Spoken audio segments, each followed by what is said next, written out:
Пътували едно време в един малък бус едни приятели и стигнали до един продавач на цветя. Купете си цветя, ео!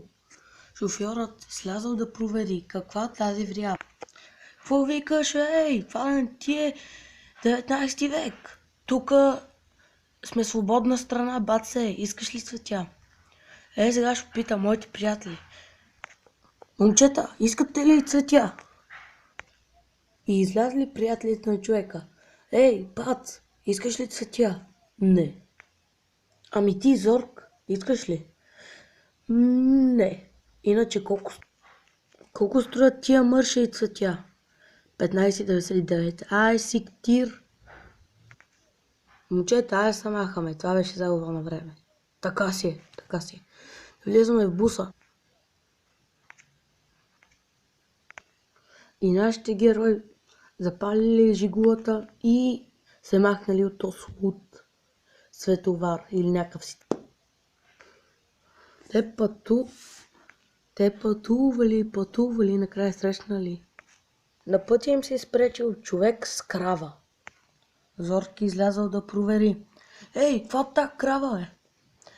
Не знам, и на мен днес ми се появи. Айде да разкараме. Съгласен. И Зорк яхнал кравата. Крава така. Тръгвай, беси, тръгвай към небесата. Му. Аз ще се връщам. Майко, много път ударих. И ще дойде с нас. Може. Зорк се качил в Бил и сър Ланселот. Просто Ланселот. И нашите приятели пътували. И накрая стигнали до човек с трактор. Бинг, мръдни се от пътя, келеш. Аз продавам трактор. На Зорк му писна и изляза да се разправя.